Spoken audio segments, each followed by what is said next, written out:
From the back roads and courthouse steps of small-town South Carolina to the late-night studio where the mics never sleep, this is where decisions, rumors, and real stories collide.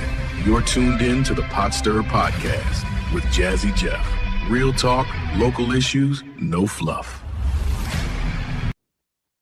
Well, ladies and gentlemen, happy Tuesday to everyone, the week of the 4th. And I don't know about you, but it has been kind of warm today, and it's going to be warm as we get a little bit closer towards the day of July 4th, which is coming up Saturday.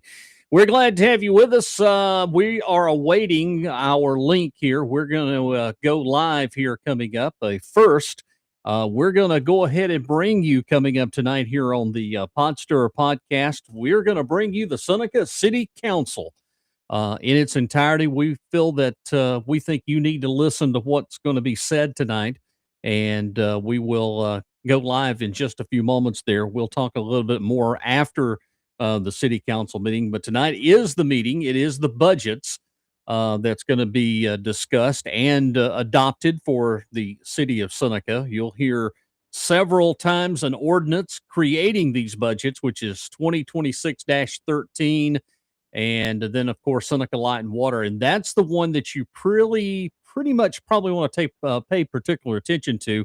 There has been a lot of discussion and a lot of folks very upset concerning this $15 water hike, which translates into a 119% increase just on the water. And we're going to go to that council meeting coming up here in just a few moments. Some other news and notes. If you follow me on my social media page, I've got an opinion piece. Last night, the City Council of Walhalla could not pass a budget.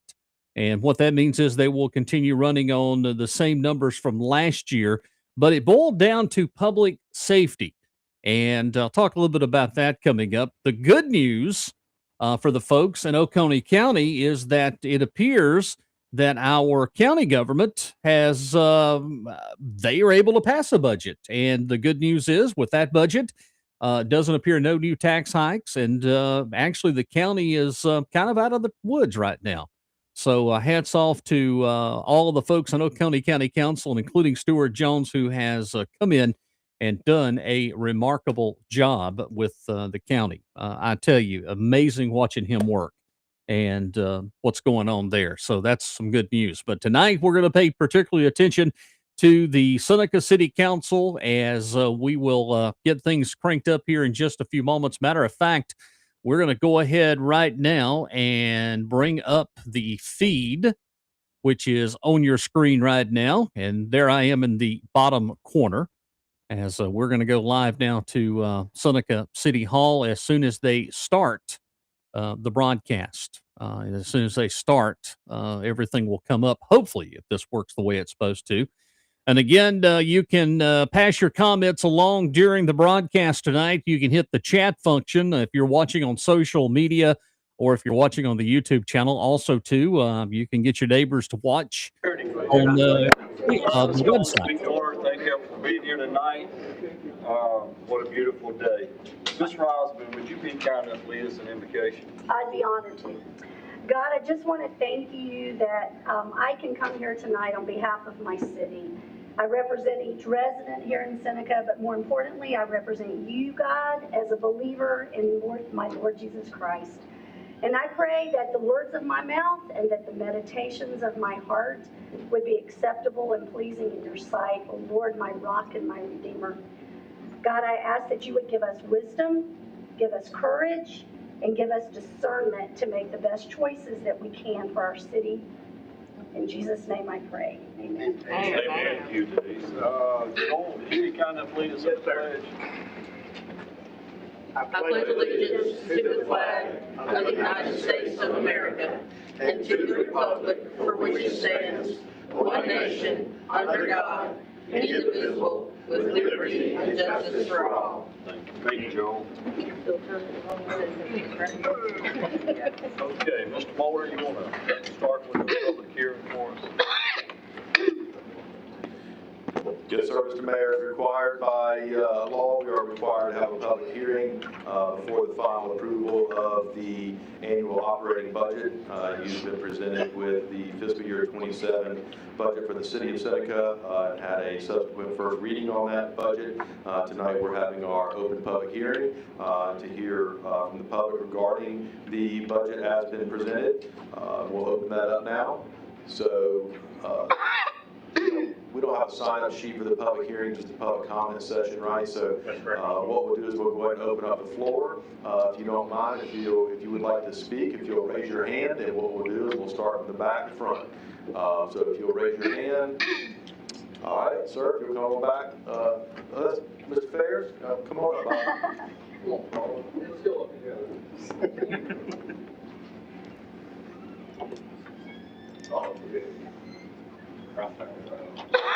And if you did sign up to speak during the public comment section and you no longer wish to after speaking during the public hearing, if you don't mind letting me know that. I would just let you know that right now.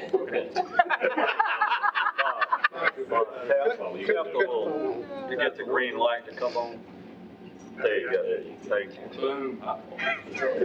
Kathy, you make him look real good. That's why I bring her with me. All right, Bob wrote me a speech. Thank you, Bob. What's our time here? There is no time limit for the public hearing.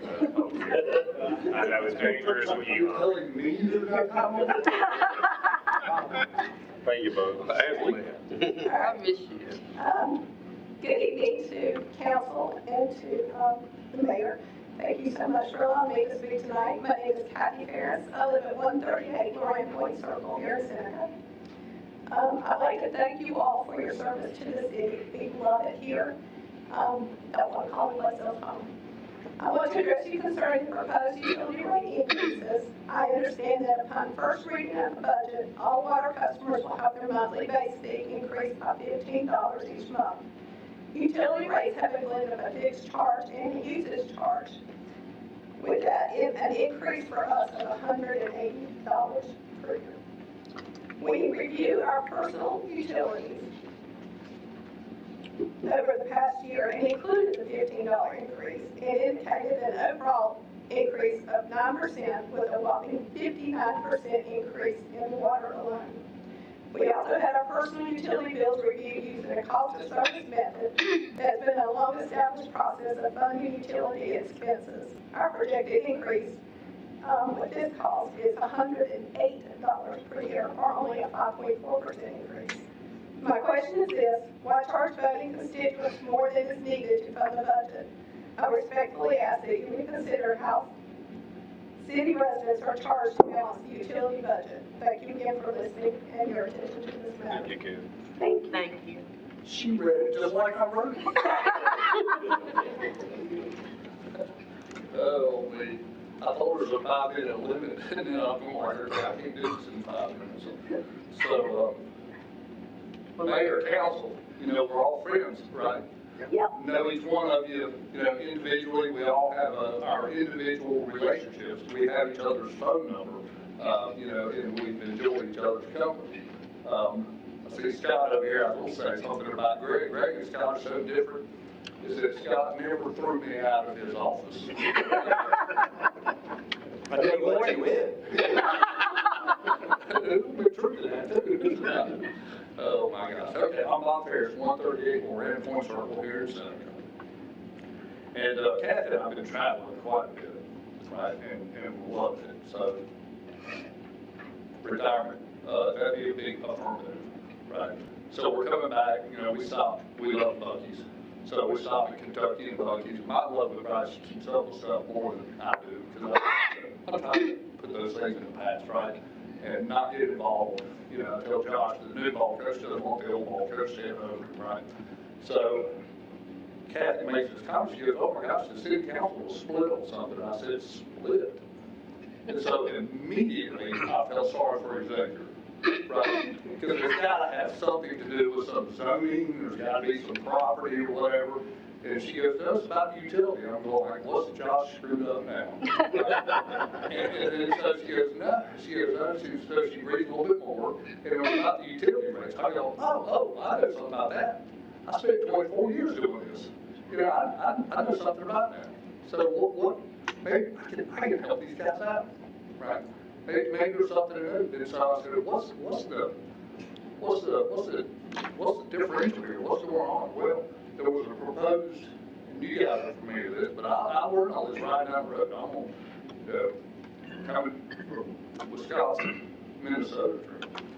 Find out there's a flat fee that's recommended for $15 on every water meter. There's a flat $15 fee. Simple, to the point, easy to understand. And then there's another fee that kind of goes across all utilities. And so it's a little bit more involved with the cost of service study. It requires a little bit more involvement in figuring all this out. And so I'm going like, okay, well, they chose that path. And I'm going like, okay, well, there's logic to both sides. Let me dive into this a little bit more, because that might help, because it is, listen, we know this. We've worked together for the past few decades on this. When you guys are split, I'm going, whoa, wait a minute. That's not who these guys are. They're not, this is not something to be split. What's, I'm going, normally, and for people that are just listening, they always wonder, how come, the mayor says, do I hear a motion, second, and it happens to all four, and everybody raises their hand. And so they say, do they just, I said, yes, they all do their homework. They all figure it out, they know what's coming up. They don't need to discuss it, at the time, because you do your homework. And when there's questions, you ask. Like that type of thing. And so when I got into this mode, they go over for 5-minute limits, but when I got into this mode, I'm going like, okay, what is going on? And let me do some research to see if I can do it, right? Because the $15, first of all, I thought it was just an increase to $15. And that would only be, a couple dollars or whatever. And so I'm going, well, that's no big deal. But then I found out it was an increase of $15. I'm going, whoa, no. Okay, that doesn't make sense, because I know that water meters out there are water meters that are serving one customer, one person, in a very modest home, right?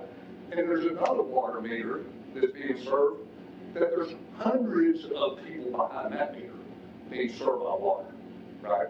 So there's hundreds of people, apartment complexes, developments, there's a lot of master meters that are out there, where there's so many people that that $15 means nothing.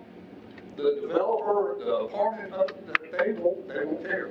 But to that one individual person, it'll mean something to them, right? So, those are things to be cognizant of. And so then when I started looking at the cost of service, and I talked to Josh about this, and Josh would shake his head while I'm getting ready to say, but him and I have disagreed on a number of items.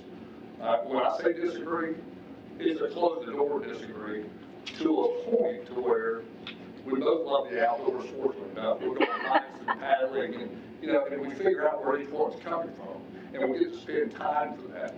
But a lot of times, if you don't spend that time, you don't get a full understanding of what people where they're coming from. And sometimes you guys don't spend that much time coming together. So the only thing that I can offer is maybe a familiar voice of a level of reason. Okay, I have, I've been steep. I understand utility cost of service rates. I fully understand that process. So no question about that, right? No argument. So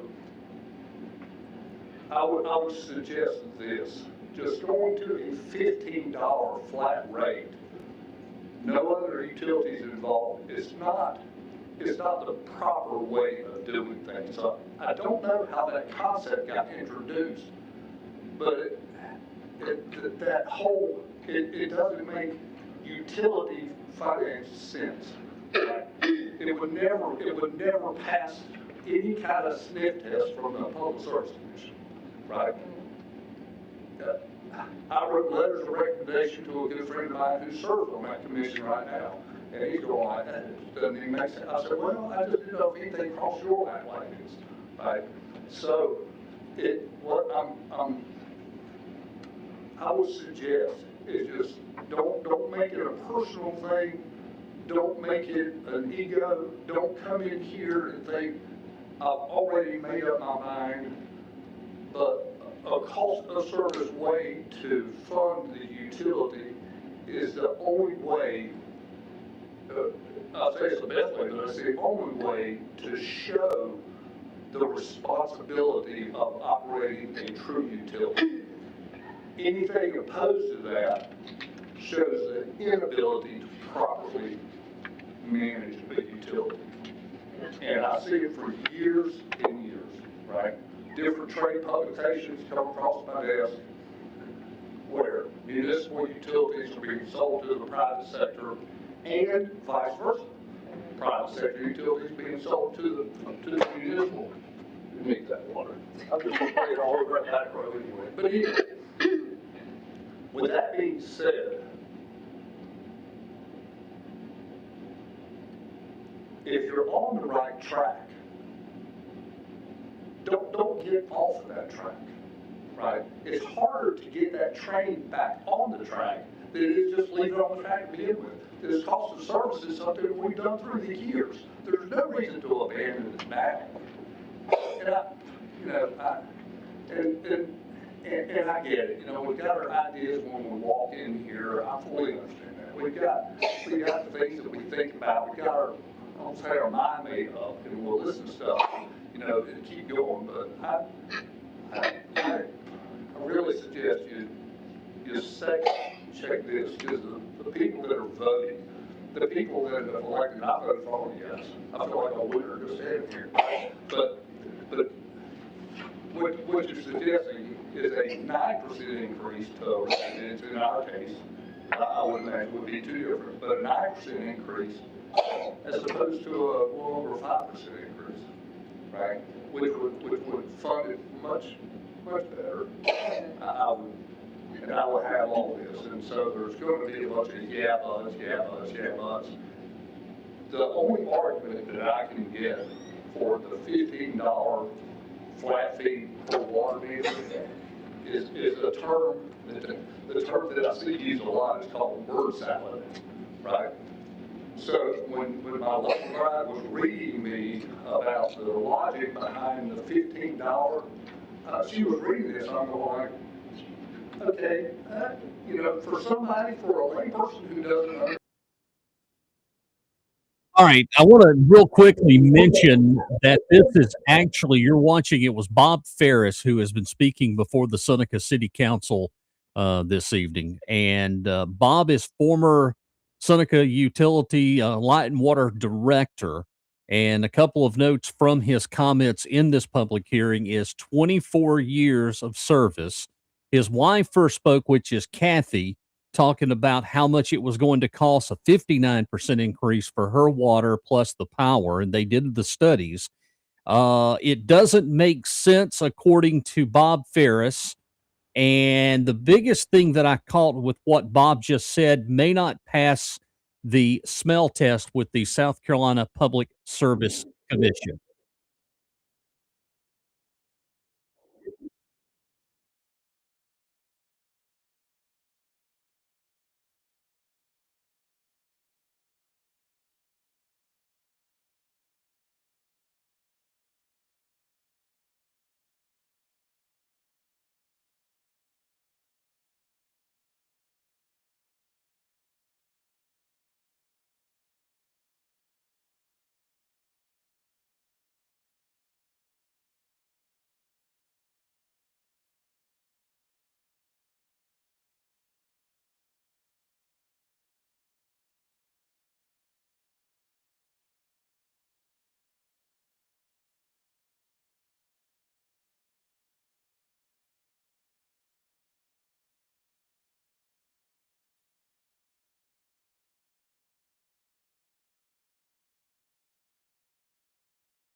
Thank you, Bob.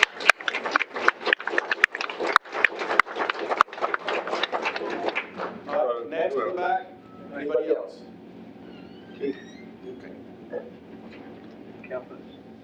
There was a guy in the green shirt right there. Well, she's already moved up. Oh, no.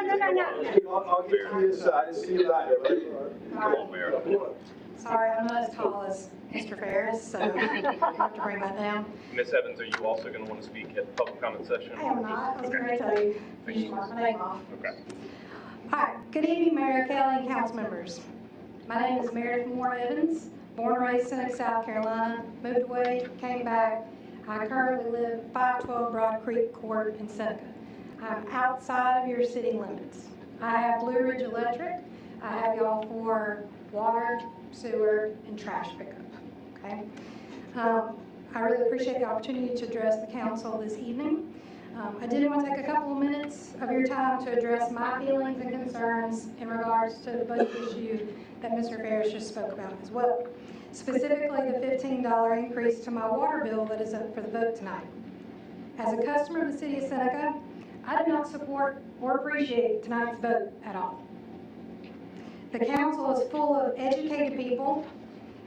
Many of you have experience running a business and how to keep that business within the law.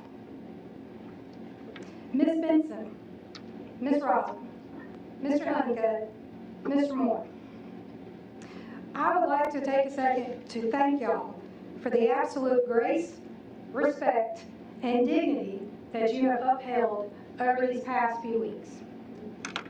Y'all stood up for what is right. You are appreciated by more people than you absolutely positively know. Amen.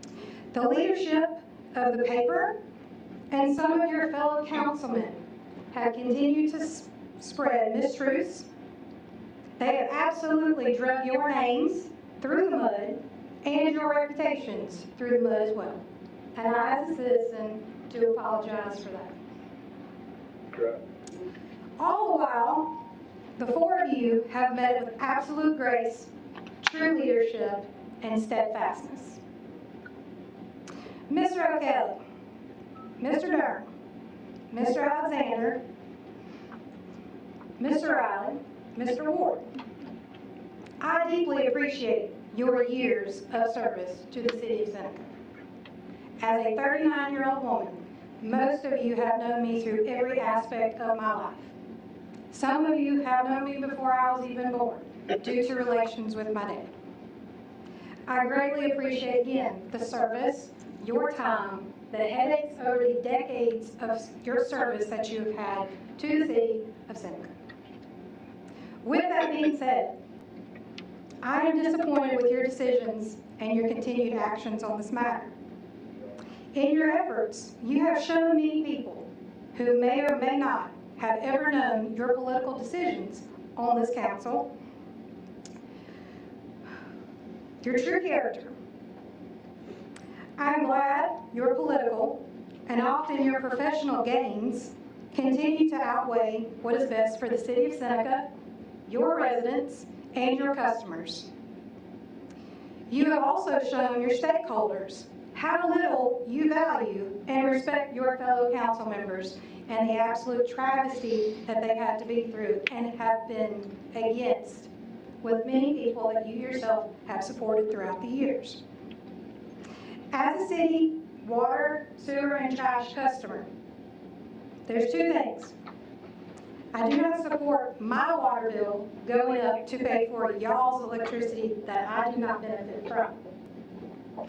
Secondly, if you pass this, I am beyond grateful that I'm a Blue Ridge Electric customer, because unlike some of your customers, I may not face rolling blackouts this summer if you cannot pay Santee Cooper. Therefore, I've been in discussions with my attorney on the legality of this issue. Again, I greatly appreciate your time, your efforts, and your consideration, and hopefully voting against this possible illegal action.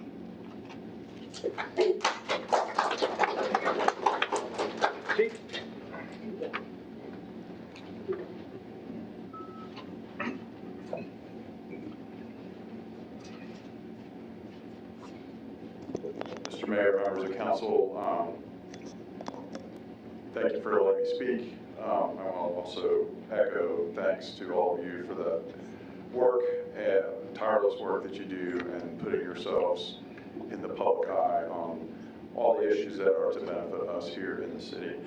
I just wanted to, I understand also. Sir, if you don't mind giving us just your name and I'm address. sorry, Jorge Campos, resident, City of Seneca, 111 James Way Drive. And are you also going to speak at the public hearing in lieu of the public comment or both? My comments here should stand, and I won't waste any more of your time. Thank you, sir. So I understand, considering my experiences that, inflation has outpaced our revenues, and we have no choice but to raise taxes, fees, rates, et cetera, to address them. And I get the sense from talking with all of you that you are very concerned about how, in doing this and raising them, you're really concerned about how it impacts your residents, your citizens, and how hard it will be on especially our lower income and our fixed income folks, because we do have a lot of retirees in our community. We have lower income people in our communities, and they all have to deal with this as well. So the current, I'm echoing what the first three speakers have already said. The current budget proposed doesn't appear to be in alignment with those values and concerns because of the calculations that I've done, and I have questions later on here. So I've had several discussions with staff and council members about how and why this budget is being presented for a vote. I have read the opinion piece that was printed in the paper and find it suspicious that the newspaper would express opinion versus reporting facts that readers can analyze, weigh, and formulate an opinion on. I called and had my usage and costs calculated, and what I found was the plan proposed today is raising my bill higher than the first plan that was proposed by staff. If it's raising my bill significantly, then what kind of effect is it having on our fixed income and our lower income folks? And I'm curious as to why. Now again, I'm not like the second speaker who has multiple years of experience in utilities, and I don't quite understand the intricacies of how those things are. So I tried to do as much research as possible to see how that is. I've learned that the budget shortfalls that the city utility is trying to address is for water, wastewater, and electric. By collecting a $15 fee from the water customers, you are essentially charging customers who are not electric and wastewater customers a fee where the money collected will be used for those services. I believe this to be disingenuous. The proposed plan appears to be subsidizing commercial and high-use customers. As I understand the plan, those customers who put more stress on the utility's resources will only pay $15 a month under this plan. And yes, they have higher rates than residential customers, but justifiably so. They're larger consumers of the water and the electric. I have heard the position that by charging this fee to all water customers, the city can use the funds for whatever they want because they are the service provider. This is not transparent and is contrary to best practices. It also may be illegal, as some of the previous people have pointed out, and I'm concerned because I don't want our city to get involved in some type of legal action and then have to defend itself and spend money doing that when it's something that could be avoided tonight. Why are we voting on a plan that is not recommended by staff or by your outside consulting firm? What professional organizations were consulted and recommended this plan? We also need to be concerned about how our utility is viewed by the bond issuers. Based on the proposed budget, if the city needs bonds to do work or expand or whatever, these ratings will be high, thus causing the city to pay higher interest rates for those bonds. I'm told that if staff's original budget is passed, this position will be addressed and will be in a better position to pull bonds.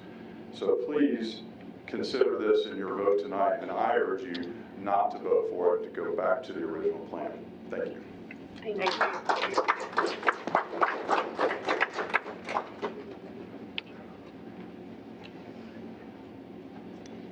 Good evening. My name is Kit Polgat. I live at 4311 Ashford Bluff. And hopefully I don't speak upon things that are not valid, but I have just some points that I hopefully you all can consider. I just say, as a taxpayer and utility customer, I support reasonable budgeting for growth and infrastructure. However, I am concerned about the fairness, priorities, and transparency of the proposed 2026 budget.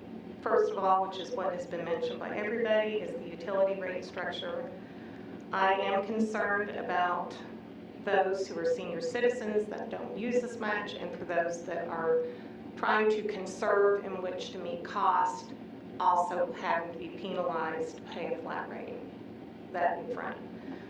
Second, I feel there's a layered cost increase that residents are facing: rising property taxes, 2.3 mil, utility rate fees, water now, potentially power and sewer later, and the large light and water transfer of the 5.83 million.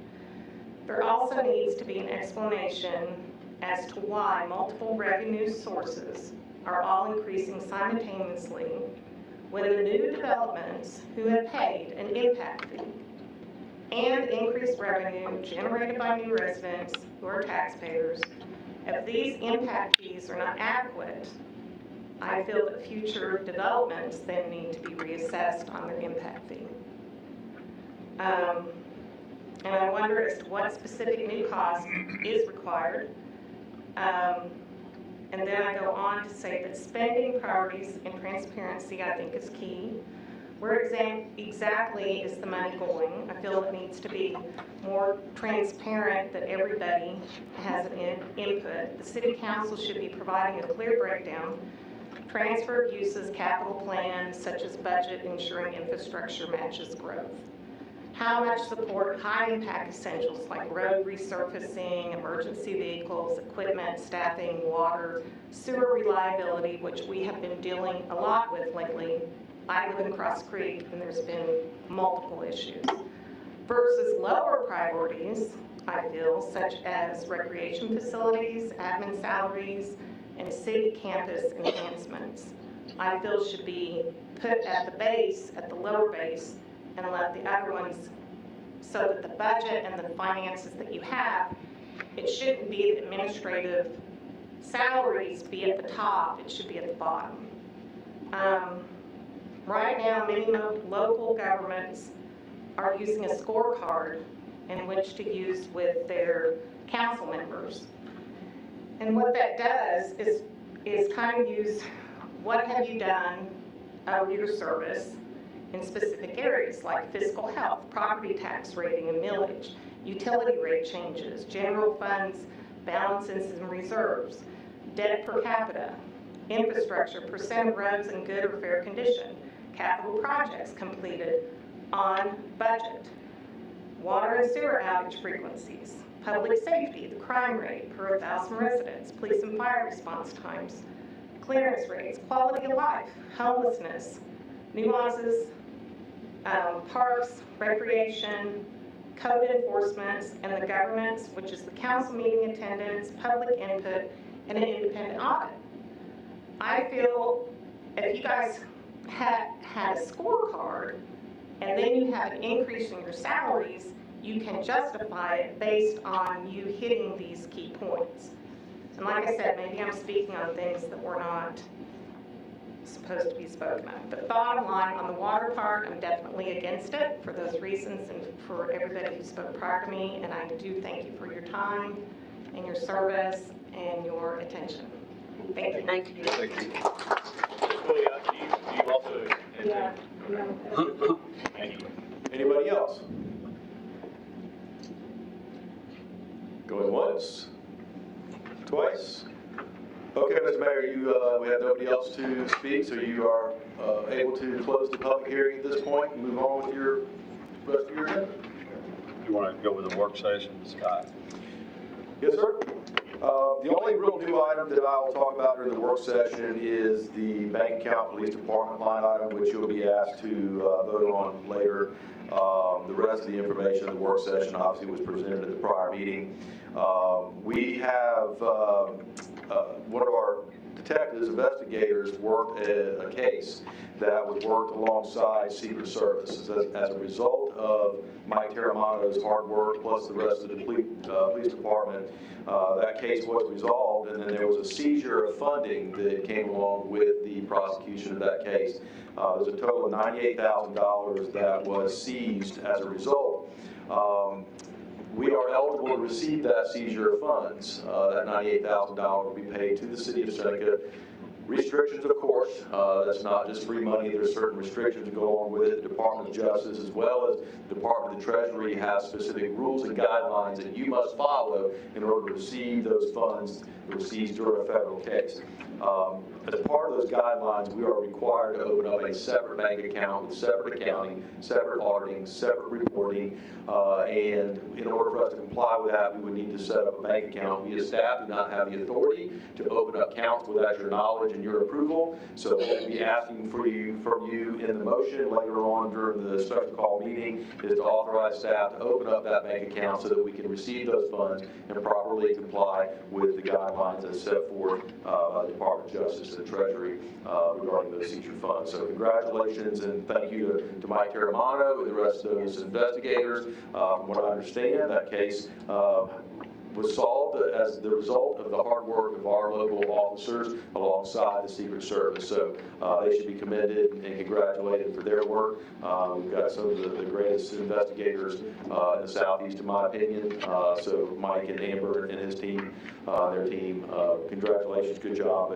But again, we're just asking for approval later on to open up that account to receive those seized funds. All right, thanks, Scott. Bo, did you have anybody want to speak in the public comment? We did have one other individual signed up to speak, Jane Crenshaw. Jane?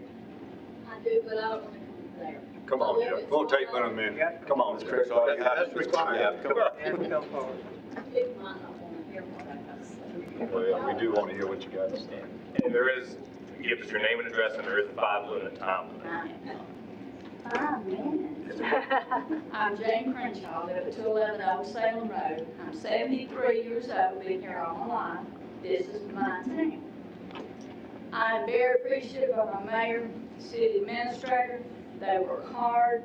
I'm tired of the negative comments I've been reading, that I've been hearing, all about salaries, about what they do and what they don't do. They work hard. All of you work hard. But I'm very proud of these people. I love them all with my heart. And believe you me, at Christmas, they're going to have to refund me some money because I'm up here for Christmas decorations every night. But I just wanted to say how much I appreciate the town center. Thank you, Jane. Thank you, Crystal. Everybody else vote. Mr. Mayor, that's everyone who's signed up to speak in the public comment section. Thank you all for coming out tonight. We're going to our meeting. Motion to approve the second final reading of ordinance 2026-13, an ordinance to adopt a budget for the city of Seneca for $18,717,459 for the fiscal year ending June 30, 2027, and to provide for levy and collection of taxes, generate revenues required for the budget. The millage will increase to 72 mills. The Seneca Light Water transfer will increase $6,273,006. That's Exhibit A. Do I have a motion? So move. Have a second. Motion second. Any discussion? Being none, all those signify, raise your right hand. That is unanimous. Motion to approve second final reading of ordinance 2026-14, an ordinance to adopt the 2027 light water budget for $48,351,145. That is Exhibit B. Do I have a motion? So moved. Have a motion, have a second. Second. Have a second. Any discussion? Yes, sir. All right, Dane. Here you go, Dick.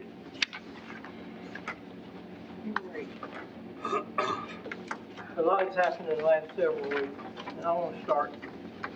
It all first started the morning before our June 2nd meeting. I received a call from a businessman trying to convince me to vote in favor of the $15 flat fee. It became apparent to him that he was not going to change my mind. He informed me that he would do an editorial and an article in the paper to discredit my opinion. Sure enough, 6/3, the editorial appears in the paper. And I must admit, they got three things right. They got the title right because they said it's an easy choice. And if you study the facts, it is an easy choice. They got my name right. And they got the fact that they were supporting supplementing power rates for high volume users with water rates. Then on 613, the front page teaser appears saying how I've been active on social media, and on 617 there will be an in-depth article proving how I'm wrong. And I can tell you that the last post I made on social media was in November of 2025 when I thanked people for coming out and voting. Then on 617 the article appeared.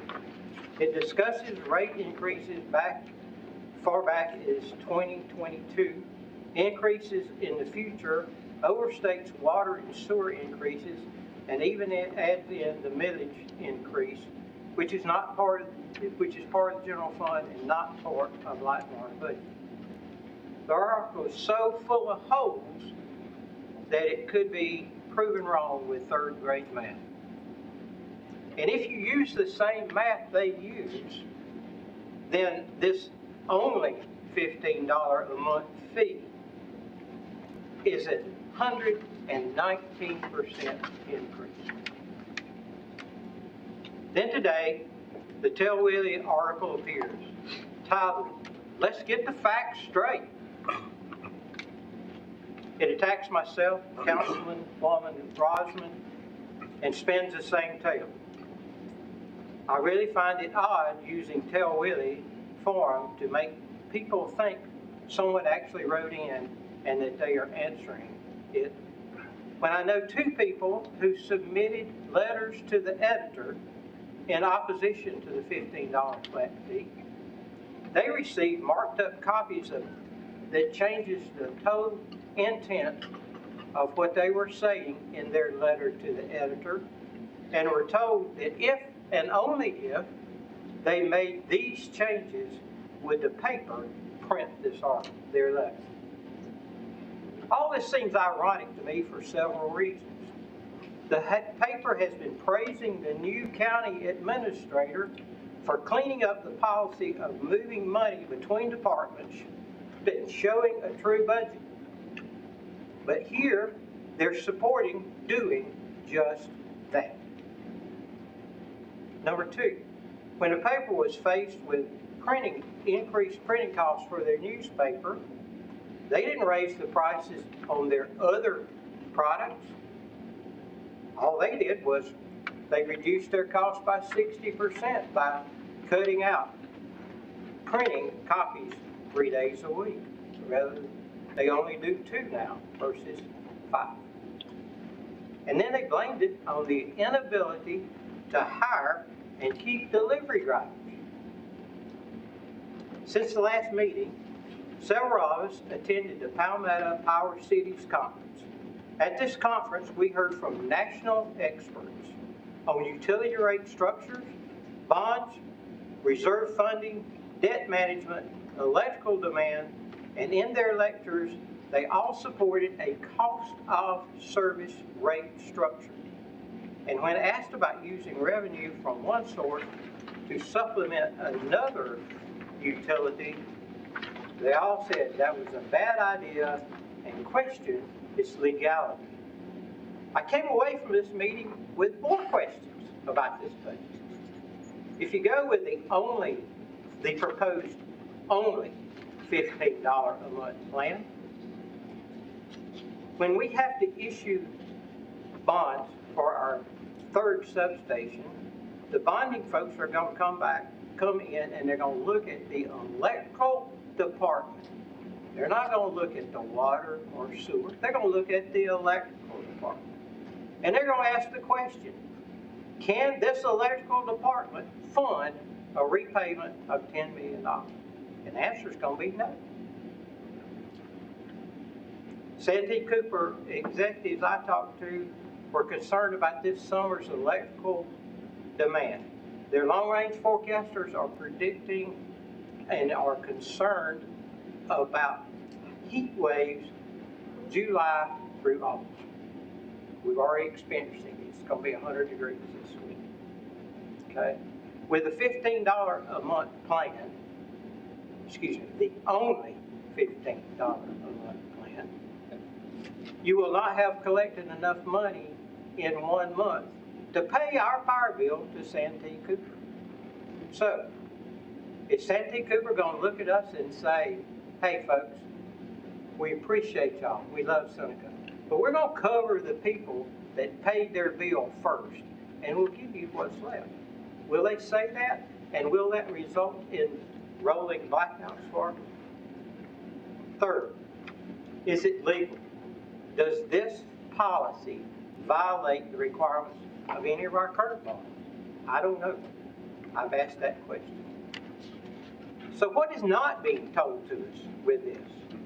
Typical base water rates will increase by 119%, which will result in a 50 to 100% increase to all water bills, and conserving use of water will not make a difference. It won't reduce that amount.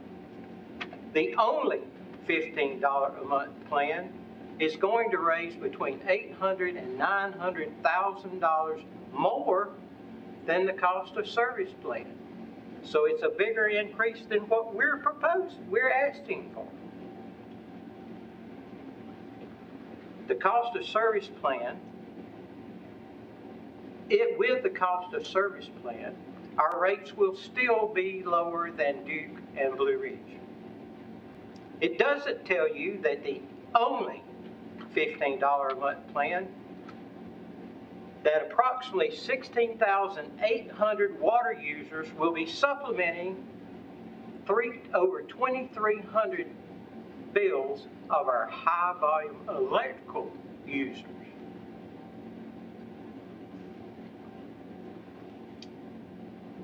The only $15 a month plan is a revenue reallocation, not a financial improvement.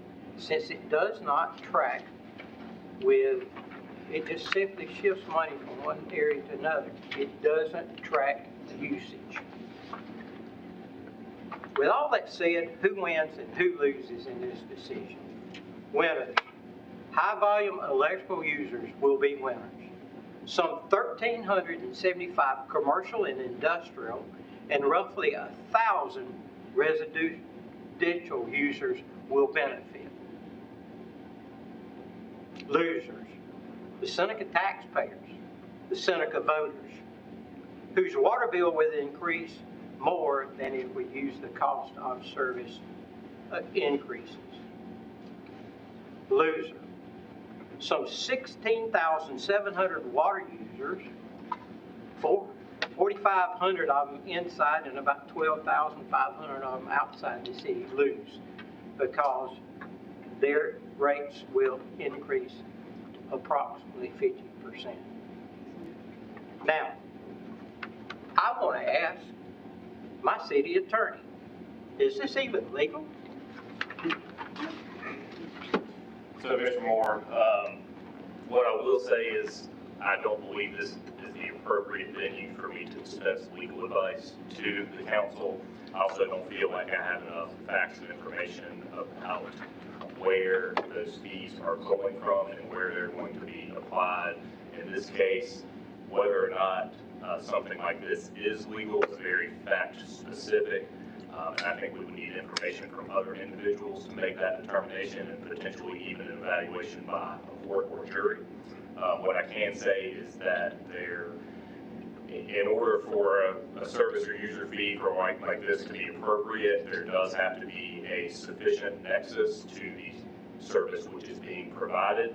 And in addition to that, the payer of the fee does have to have some distinct benefit from the general public that they get that members of the general public who don't pay the fee do not get. So those are the two important considerations in evaluating whether or not a fee like this is appropriate and legal under our current laws, case law, and statutes. I'm done. I have a comment, but I am not an attorney, so let's start there. But I did, I try to do my due diligence and research.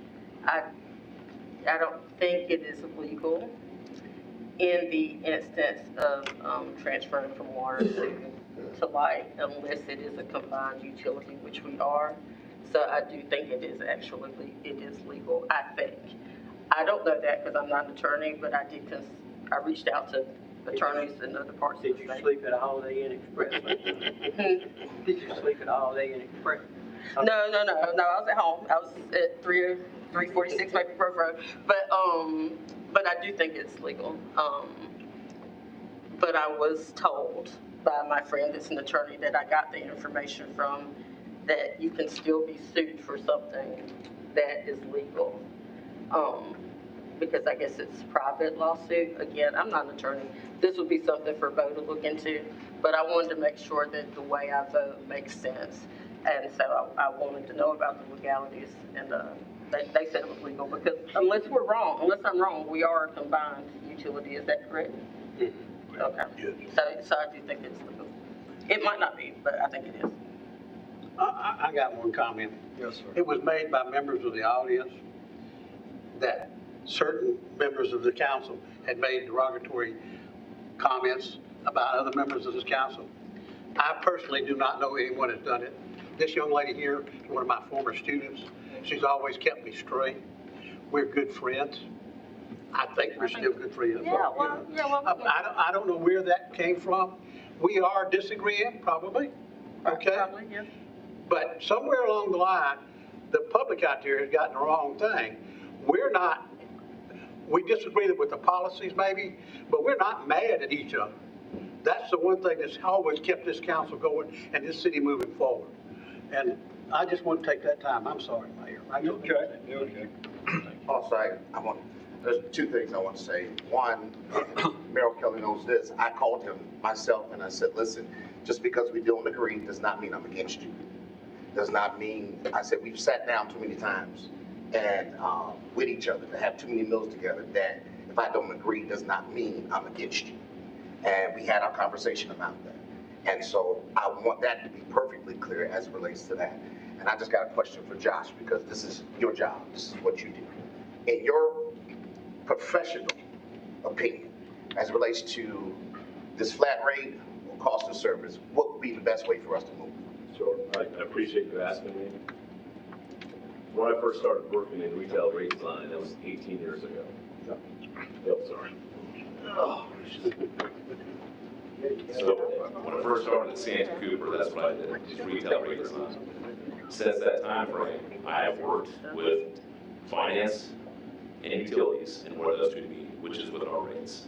And in that entire time frame, I have learned that cost of service is, as Bob stated, the only way to go. Cost of service is a budget approach. That isn't a one-time thing, right?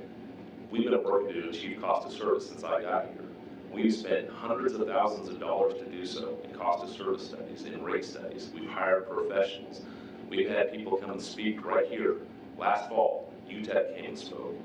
Ted's been doing this since the 1800s. I mean, he's been here forever. You say that far.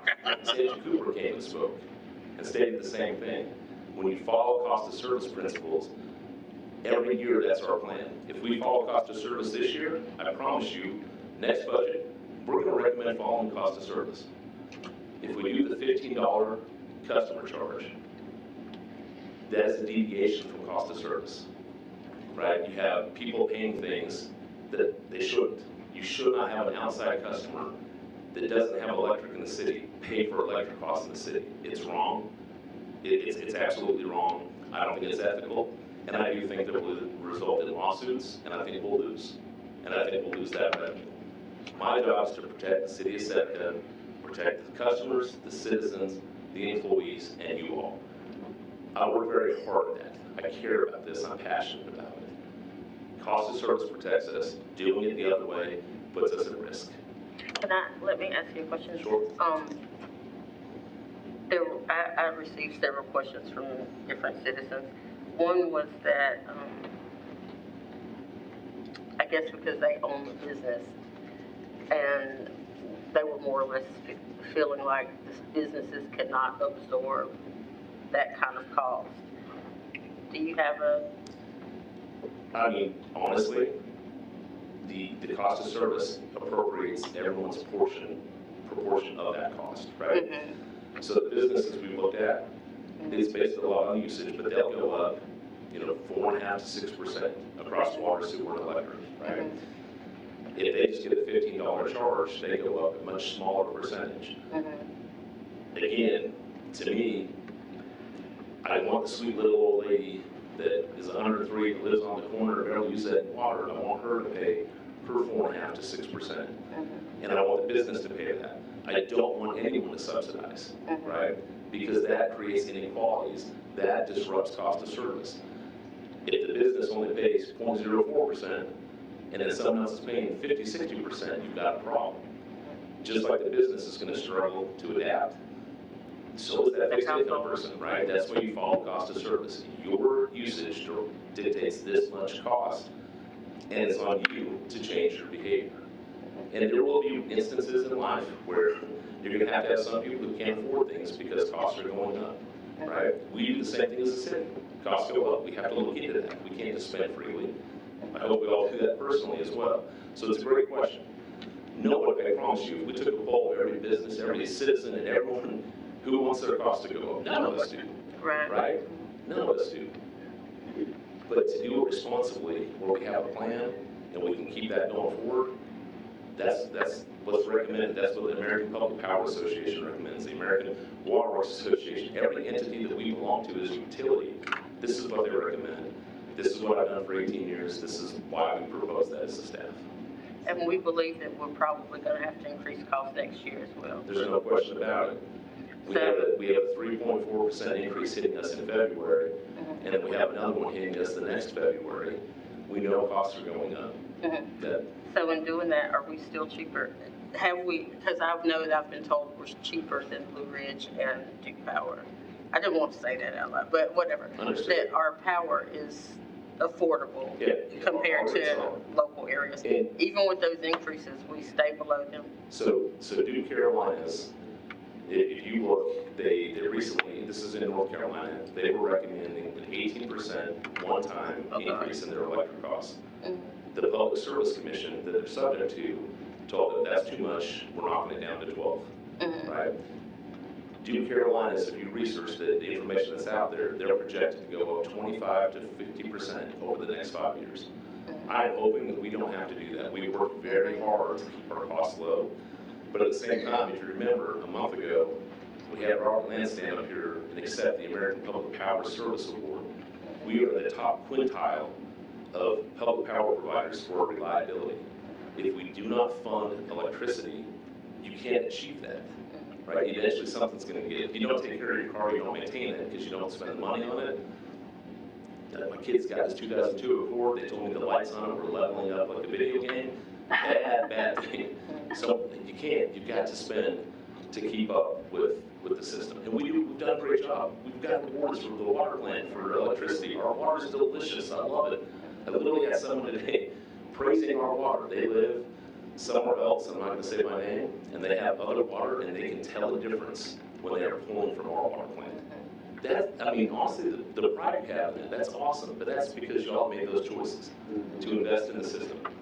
This is my last little question, and this might not make sense, but a citizen also asked me, is it not possible to do a lower cost of service rate, like the flat rate, and like to do both, and I guess. So actually, every rate component, every rate we have has a fixed customer charge, and then it has a usage charge.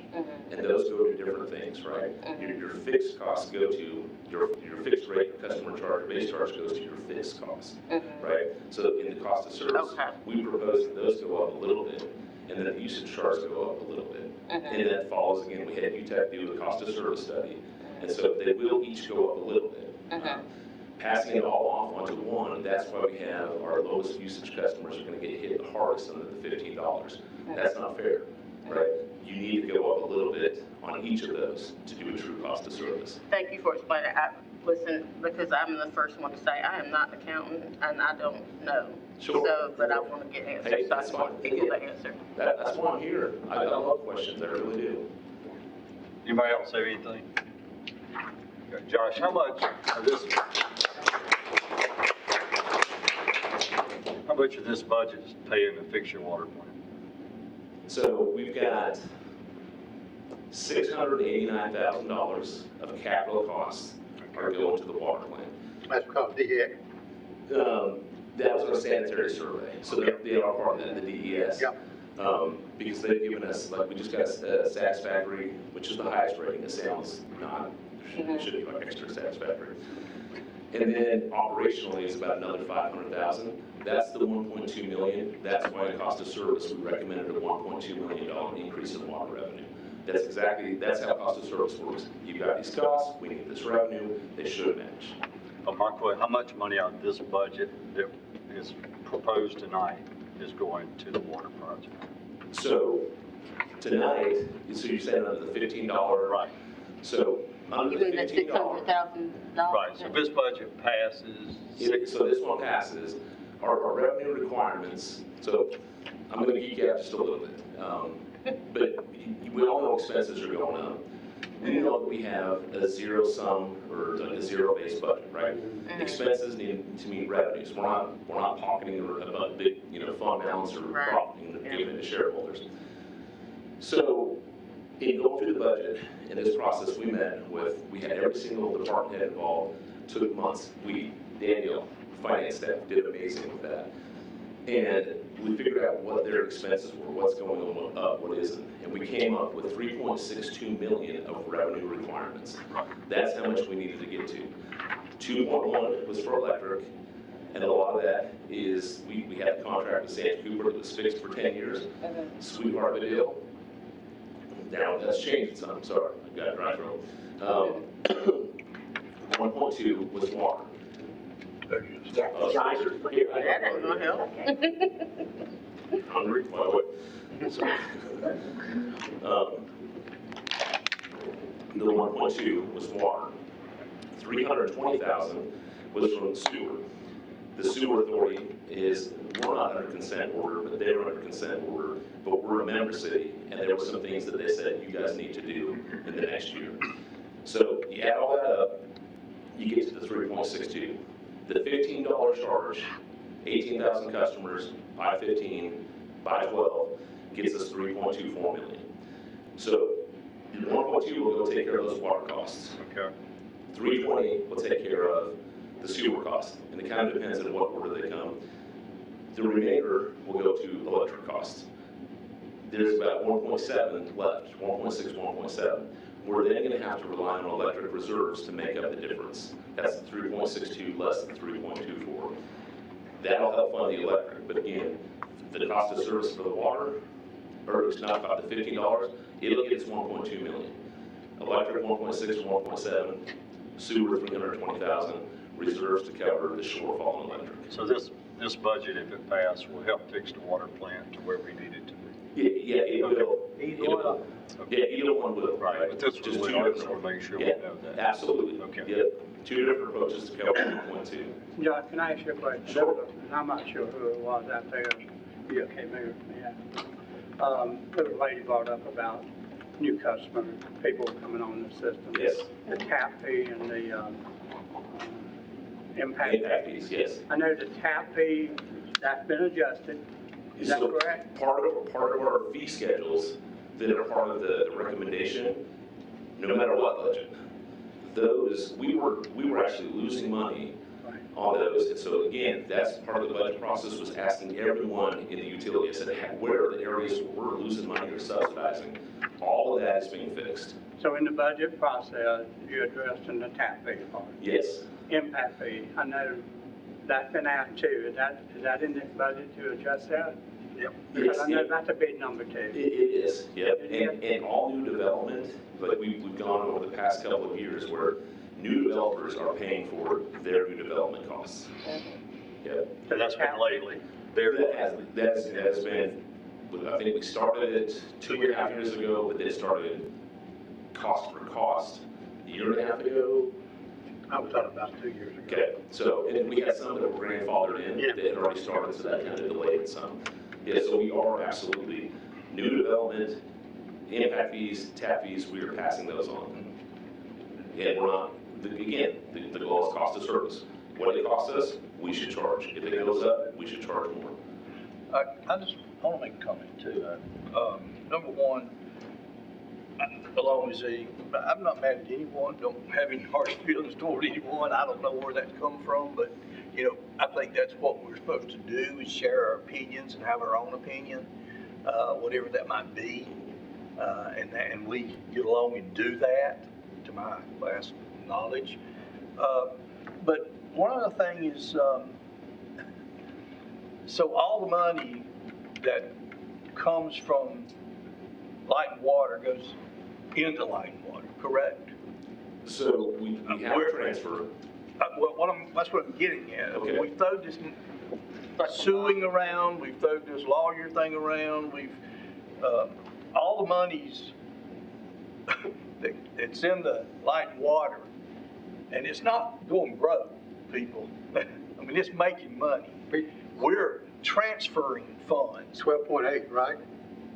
Percent. Right. 6,272,000. 12.97? Yeah. So we're really close to 13%. We were very close. But what I'm getting at is that money in Seneca Light and Water is being transferred to a budget of 18 million in the city. Why have we been sued doing that? Why haven't we been sued transferring money from? Because the state allows it. Okay. We have a resolution we pass every year. So that's perfectly fine to do. Yeah, now. Transferring money. It is. And moving money around. It is because the light and water is an enterprise fund. Right. It operates as a separate business, right? So that is why that's allowed. It'd be like if Duke was in our service territory, like say the nuclear plant, say Seneca extended all the way out, that'd be great, because that's a lot of tax revenue. Thank you for asking. If Duke was in our service territory and had, I mean, they would pay franchise fees, right? They would pay as a business. The transfer is supposed to mimic that. Because like, for example, Danielle sits up here in finance. She works in finance and administration. She's paid out of finance and administration. What percentage of your time is spent dealing with funds from across the street? How does ballpark? 75%. A ton of it, right? So it's beyond a business, right? Because our staff on the general fund side is doing a ton for the utility. And we cleaned up some things this year, and you guys asked us to do that. I mean, that was presented in depth at the first reading. Where the budget for the first time since I've been here, or the transfer, is a true transfer. Before, it might have said 12.97%, it was a lot higher than that. We've cleaned that up. We have a department that shifted to the general fund where it belonged. So I'm so happy with that. That is awesome. But again, a transfer like that is allowed by state law because it is, again, like a business operating here, sharing resources that the city has. So all the electric cities throughout the state of South Carolina does that, transfers money. If they've got it, they're making money, they move it around. According to their formulas and their rates, right? I've been in touch with Rock Hill. They do theirs a little different than ours, but Our county councilman is here. Y'all transfer money, you just transferred over $500,000, which is legal to do. With the enterprise fund. Yeah. But within the same fund, it's different. All right. Do we have any other questions for Josh? Well, I'd kind of like to hear what Josh was, like, I'd like you to finish your thought just then. Yeah, sure. So again, enterprise fund, outside fund, that's different. But there are rules and restrictions. We can't just move money from one place to another without it being legal, right? We have to fall within accounting principles, within finance principles. That's the reason we did the resolution. Yeah, our ordinance limits that, so just know that we can do it, but within the guidelines, and there's a lot of guidelines. Yeah, we understand that. Okay. Thank you. Absolutely. Thank you for letting me speak. Thank you, John. Right, anybody else, council, got anything else to say? All right, we have a motion and a second on the floor. All those in favor signify, raise your right hand.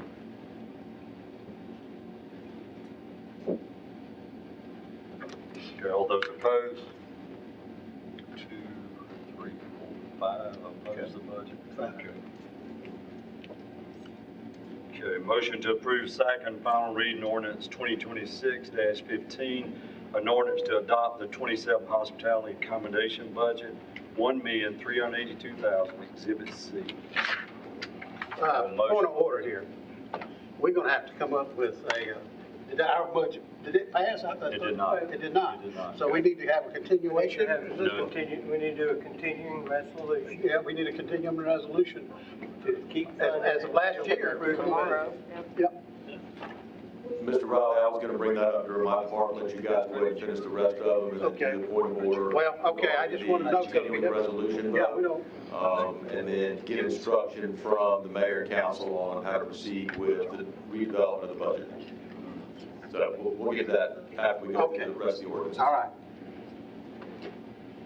You need a motion for, So moved. second? Yeah, motion second. Okay, right, real quickly, while we're in a break here, the motion has failed by a vote of apparently 5-4. So they will have to do a continuing resolution for the Seneca Light and Water. But again, the vote was 5-4. The motion failed. They will come up in just a few moments and have to do a continuing resolution to keep what's going on. And again, just because something's legal doesn't make it right. And we'll come back and carry more in just a few moments. Stay with us here as we do continuing coverage. The latest vote is 5-4. The motion fails, so they'll have to go back to the drawing board for the Seneca Light and Water budget. Any discussion? Being none, all those signify by raise your right hand. Okay. A motion to approve opening a separate bank account for the police department for the deposit and management of equitable sharing funds received from Fidelity Forfeit Assets through the Department of Justice Lead Investigations. Do I have a motion? So moved. Motion second. Okay, any discussion? Being none, all those right hand. Mr. Mayor, if you would like, we can go ahead and just do my part now. Sure. We're going to executive session while we have everybody here. That way they don't have to wait till after executive session. Okay, so seeing as the light and water budget did not pass this evening, we have options that we can present today. So any of the mayor and council, and Bo, you can correct me if I'm wrong, but either the mayor or the council has an option of amending or bringing back up a different budget, but because it failed, we've got to start over. Yep. So we've got to go back on the light and water ordinance and start over with a brand new first reading, a public hearing, and a second reading. So because of that, we'll need a continuing budget continuation resolution passed in order to continue operating light and water under the existing ordinance, budget ordinance. Do we need an official form for that, or can a verbal vote for the continuing resolution occur tonight? An oral resolution would have the same force and effect as a written resolution. So in order for us to continue operating light and water beyond tonight, we will need a motion to approve a budget continuation resolution for the light and water fund for fiscal year 2027, continuing based off of the fiscal year 2026 budget. So moved. Second. Motion second. Any discussion? Being none. Do we need to put a time limit? 90 days, 120 days? Certainly can, and I don't believe there's any requirement. You would just continue operating under the previous year's budget until a new budget is passed. I just need clarification. Thank you. Well, I have a question. I recall that we needed to raise rates at some point, or we would then fall behind. If we are moving forward with this, our continued budget, before we raise that rate 4.5%, does that cause financial issue for us? Well, the rates that we would charge would be the ones that were based off of this year, because the fee schedule and rate schedule is attached to that light and water ordinance. So we'll be charging the same rates. They will not go up. So yes, ma'am, each month that we operate, we're operating without the increased revenue from any increases. We obviously will work as fast as we can to get that ordinance ready and get another meeting scheduled so we can start the approval process over again. And then also any expenses that were proposed, and when I say that, I mean any pay increases for staff, any of those changes also cannot go into effect until the light and water budget is approved. So general fund employees will we'll have to talk about how we're going to handle that, because the general fund increases passed, but the light and water ones did not. So you've now got a separation of expenditure approvals. So we'll have to talk about how we're going to handle that as well. Can you not pass a continuation and and have an amendment to where you do? So No, ma'am. An amendment could have been made during the discussion to change the ordinance to incorporate new numbers and rates, but that did not happen. Unfortunately, it was voted down without an amendment, so that ordinance is hereby dead. Okay. And it must commence again from the very beginning. Okay, thank you. You're welcome. Okay, we'll continue. So we have a motion and a second. Yeah. All those in favor, signify by raise your right hand. Unanimous. All right, One more thing, Mayor, I'm sorry, I didn't cut you off. I do have one more thing. So the South Carolina Department of Transportation has advertised publicly and has held a public meeting in this building concerning the East-North First Street restriping.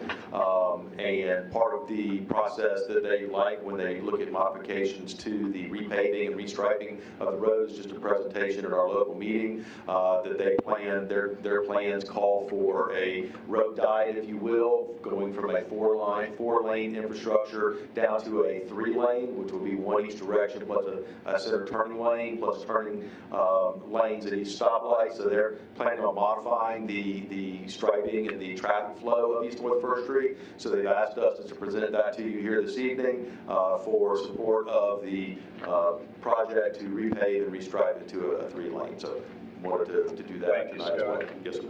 And I'll finish, Mr. Mayor. Okay, thank you.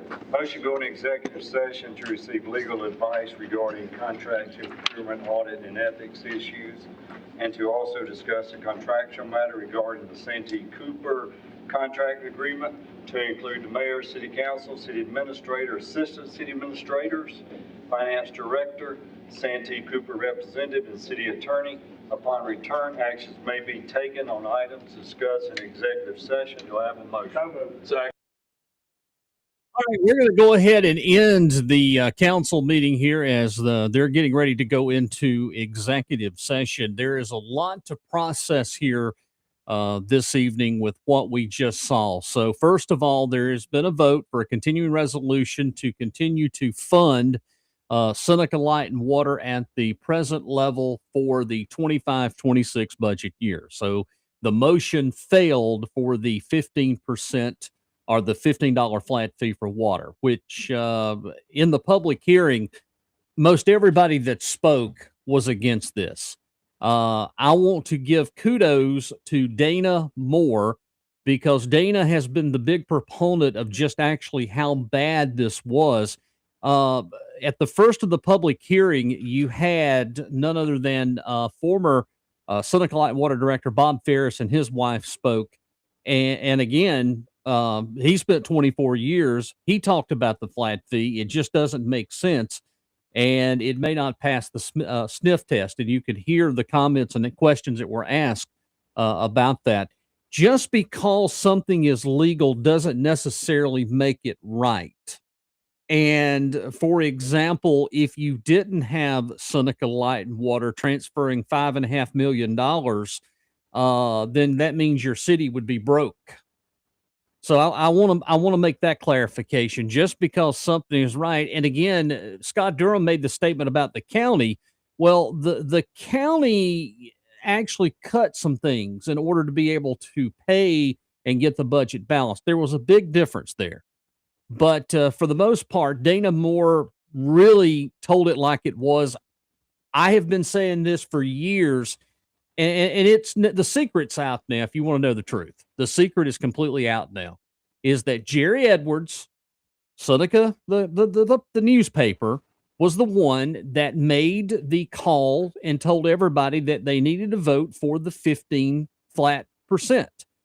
Jerry Edwards was also the one that made the statement that he would burn those council members that originally voted it for in the paper, and it didn't happen. It actually had a adverse reaction, if you want to know the truth. But that's where the problems lie. I find it funny, and I went back, and I'm going to have to go back and watch the video again from the meeting. at the moment that the vote came in, you could see the look of disgust on Mayor O'Kelly's face. I think he was shocked. I really thought he really just in looking at his face gave the impression that he felt defeated. But Joel, Dana, Lakeisha, Denise, and WC voted against this. They made the right choice in this. And I think that the best way to go forward, nobody wants to raise the taxes. Nobody wants to raise, but the fact of life is things are going up. It just needs to be fair. And the cost effectiveness of the cost of services is more fair than a flat $15 fee. And then just listening to some of the facts and figures of how this all transpired, I mean, goodness gracious. But again, one of the comments tonight was from a citizen. I thought it was interesting. Chief Campos, he is the police chief for the city of Clemson, and he actually lives here in Seneca. He spoke tonight against all of this. But I think that Dana's comments really touched on the nerve tonight about the paper. And for the folks that grew up here and lived here, we all know this is the same individual that tried to destroy me. Jerry has. I mean, Jerry paid $69,000 to have me followed about 15, 20 years ago. Said I was coming to accuse his family. But people realize now what I have been saying all along. But tonight, I believe that Joel, Dana, Lakeisha, Denise, and WC Honeycutt did exactly what I was hoping would happen. And they kept making the harp between the unity. Well, when I elect somebody, I'm looking out for the best interest. And I'm thankful again tonight. I think that the best prevailed. Now, the general fund has been approved. There's going to go up the rates for your taxes, for property taxes inside the city. If you live inside the city, is going to go up 2.3 mils. It's going to translate into a few extra dollars, but the cost of service approach is much better because folks that live outside the city, you shouldn't have to be paying $15 extra, a flat fee up to 119% increase on your water to fund power because you're not getting the power from Seneca Light and Water. So again, there'll within the next few weeks, there will have to be more budget. We'll have to go back through this because the Seneca Light and Water budget will have to be revoted on. In other words, we'll have to go through the first reading again. You're looking at a 60-day window before anything could be approved. You'll have to have a public hearing again, and we'll make sure that we bring that to you right here on the Pot Stirrer podcast. It's a little after 7 here on a Monday evening. Been hot out there. But again, if you're just tuning in or just join us here, the motion fails. There will be no flat fee of $15 increase. And again, I think the right decision was made here on the council meeting on the special called budget. And apparently budgets are a lot topic right now in that the fact that just come across the South Carolina budget. So the state lawmakers failed to pass the budget before the deadline for the state budget. So it has stalled. And again, last night up in Walhalla, they had an issue with their budget. They're going to be on a continuing resolution. Chris Grant, city council member for the city of Walhalla, made a passionate plea about funding public safety, which I absolutely agree. And that story is on the page if you want to read it. It's an opinion piece there. But tonight here on the Pot Stirrer, there you go. The final was a 5-4 vote. And again, on the 5-4 vote, look, I've been taking notes. I feel like I was in school again. Joel, Dana, Lakeisha, Denise, and WC voted not to advance it forward the flat fee. So again, now there'll be a continuing resolution to keep Seneca Light and Water funded at last year's level for the 25-26 budget. And we'll have to redo just this portion alone. And again, it could take up to 90 days, potentially once everything is worked out. But Dana made some very good points. I thought his information was accurate. I think it was 100% the truth. And again, it was today in Tell Willie. There was another little article in there about just actually how bad. But when the original article came out, it was so full of holes, completely so full of holes. It was absolutely incredible what I read. And then the actual article that Dana is referencing was just a hit piece. But again, this is exactly what Jerry Edwards does. And for some reason, this has been going on for quite some time. And doesn't even live here and allegedly has sold the paper to his employees, but yet still feels the need to control the city of Seneca. And for the life of me, I can't figure out why, but a lot of us know what's going on. Patty Manley checks in here on the social media page. The funds in light and water department should be used to upgrade and maintain their water pipes, electrical infrastructure only, and no moving funds to the general fund account. I agree with you. If you can't stand on the loan on the general fund just because the state and again, I'm not even sure that anybody's ever challenged this, but just because the state says it's legal doesn't make it the right thing to do. Because apparently last year, 5.4 million was transferred into the general fund.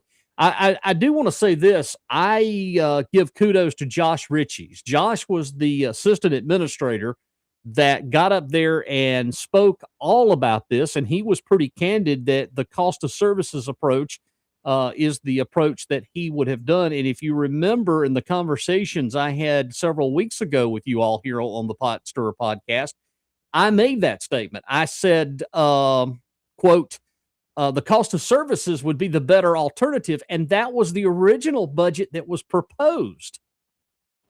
That was the original budget for Seneca Light Water was cost of services. Let's go back here. Chris checks in and says, can you clarify they approved the general fund budget, but the comment was said that the raises approved for employees cannot happen until the light and water budget is approved. Well, Chris, you're correct, because everything is, yes, even though the general fund budget was approved, everything still has to go together. And because the budgets were set up coming out of Seneca Light and Water to be replaced to the general fund, even though they're being paid out of the general fund, the Seneca Light and Water budget has to be approved. I hope that makes sense, because right now you got one budget approved, but the other one's not. And so until that budget is approved with the monies allotted, that goes back to pay for the salaries in the general fund, that's a legitimate transfer of revenue, where you have your salaries coming out of the general fund, but you have a reimbursement back in there for that. So I hope that makes sense. Until the budget is approved, that's the issue about the budget being approved for employees. That cannot happen till light and water budget. The budget here has to be approved. But they will continue operating on the 25-26 budget until they go through this. And again, it's going to be another 90 days. Public hearing, they'll have to have first reading, then the public hearing. They can do this. They can expedite this if that's so choose, if they want to. Richard, I'm not sure. I wished I could answer that. More than likely, the fire department will probably continue on the course it was set up, because most of those were funded through the general fund. And again, we have another issue that I want to bring up to folks that are watching. Back just a couple of weeks ago, there was in the first budget reading of all of this, Lakeisha Benson made a statement and asked Scott Mulder about the general fund. We know that the Seneca 911 is allegedly supposed to be going to the county. And the contract with the county states it's going to be $240-something thousand that the city of Seneca would have to pay the county. But in that original budget meeting, Scott Mulder, when Lakeisha asked Scott Mulder, well, here's what was said. It's not going to cost the city anything. However, I pulled up the contract for you all and showed you that the agreement was $240,000 that the city was going to have to pay the county. That's still something that I've not heard or got addressed. A couple of other things in the general fund in the budget is the Fine Arts Center. There's no line item. There's no line item whatsoever. I did find it pretty curious that Scott Durham was kind of leaning to the aspect of it is, well, are we broke or not? Well, the thing of it is, if you don't have Seneca Light and Water to pull from, you're broke. You can't operate because you're still robbing Peter to pay Paul. Just because, again, that they say it's legal, does it make it right? I don't think so. you have to budget. It's just like you own a home. You have a home and you're budgeting for operating your home. You don't have the opportunity to go rob Peter to pay Paul to put money in your budget to pay for your home expenses or your budget. Well, this is the same way.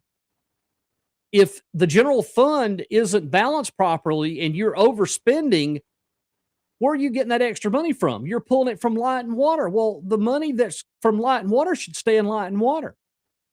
You could have an enterprise fund and you could set aside these things, but then why are you pulling the money to put back in the general fund? If you've got your budget planned, then you shouldn't have to rob Peter to pay Paul. And that's what's been going on. That's why it is very important with all of this going on. I mean, again, Wahala's done it. Again, I say it doesn't make it right. If, balance the budget, you've got your general fund, whatever the general fund, what's it is it. You're going to have a situation.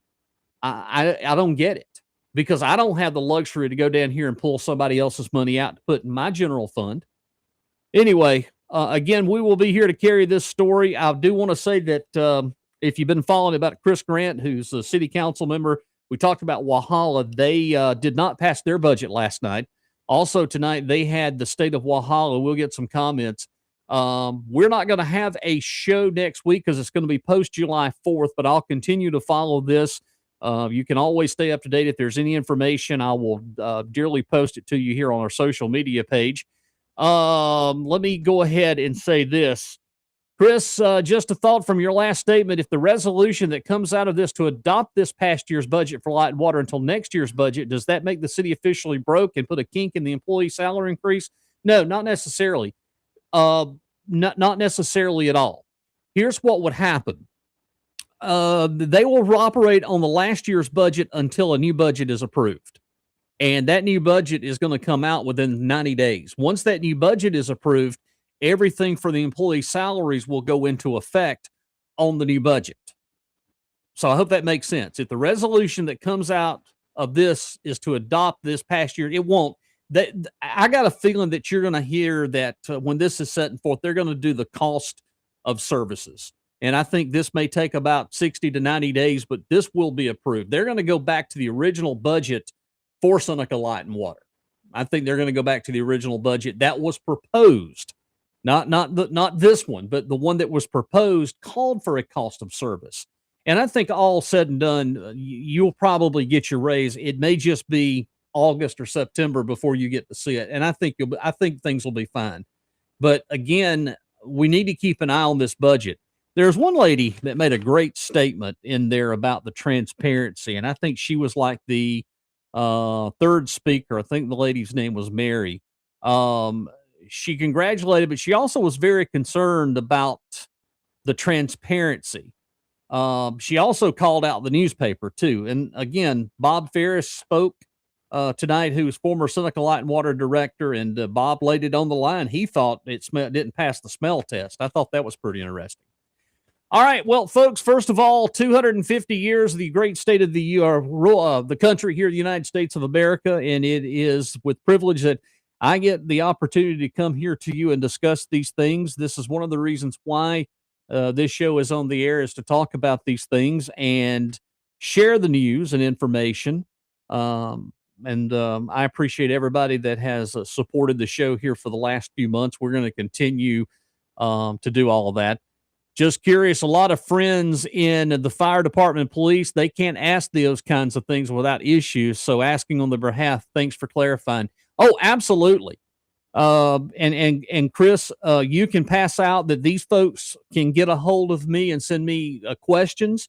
Again, I have a lot of people within City Seneca that sends me questions and ask me to get answers for them. And I have no problem doing that. I have no problem protecting their identity. That's one of the things that I understand and I get. If they find out that they're talking to me, I completely understand.